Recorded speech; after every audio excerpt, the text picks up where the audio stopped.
Whereas while I am in the diaspora, I know what is happening on the ground. So they have taken young kids, like really, who have never lived in India, who don't know anything, and they are pumping with hatred of Bharat and of Hindus. And that's why you see the most radical Khalistanis, like, is Trump's lawyer, Harmeet Dillon. She's actually never lived in India. So these people who have never lived in India, they don't know how Hindus and Sikhs live. They have so much influence, which they did not have in 40s. And there is so much. So, it's like basically a Pakistan of the West. They are basically a terror movement. They are gangsters. So people cannot speak out against them. But so that is actually the problem. So, like, what evidence do they have that they represent the Sikhs? There's nothing. These Khalistanis have infiltrated all organs of the Canadian state.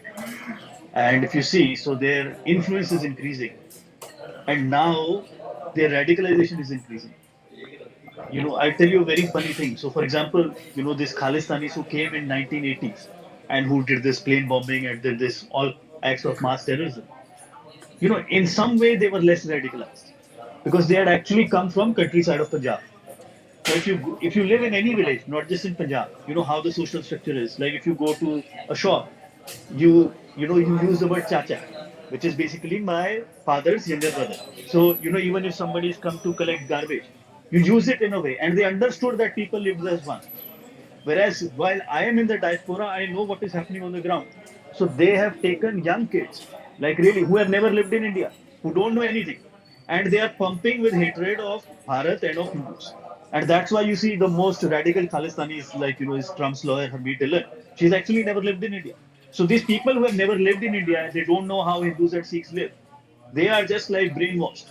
And these, if you go to Gurdwara, there's nothing about Gurbani. They themselves don't know about Gurbani, even if they want to explain. So a lot of these organization is basically, like one person starts an organization, they name themselves like World Sikh Organization. They have never shown who are their members. And if you want, I can go back in history. These people don't have support. They have like street muscle, but they have infiltrated in it. Like, so the most successful, like the Sikh in Canada, the Sikh who became in the parliament was, they call it the premier, but it basically means the chief minister of British Columbia. Now, British Columbia is where most of the radicalization is and where the Khalistani plane bombers came from. So the person who became the premier there, he was the most anti-Khalistani Sikh. His name was Ujjal Dosanjh. And when they did, like I think it was about like 30 years ago, they created a huge ruckus where it became the controversy. And the Supreme Court had to be involved.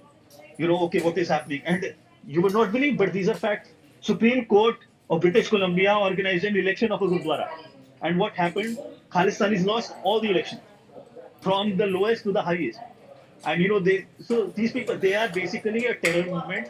They are gangsters. So people cannot speak out against them. But so that is actually the problem. So, like, what evidence do they have that they represent the Sikhs? There's nothing. And all these people, for example, the foremost amongst them is like the World Sikh Organization. If you go in the history of the World Sikh Organization, its inaugural address, said that, we will not rest till we kill 50,000 Hindus. And mind you, this was said before the program of the Sikhs in Delhi. You know, so again, and I don't know why the Indian government has not banned the WSO. If you ban the WSO as a terror organization, everybody they will have against their name like this is a proscribed organization. But I don't know what the government wants. It basically is removing people from the blacklist. Whereas we should like proscribe this organization and put these people on no-fly list.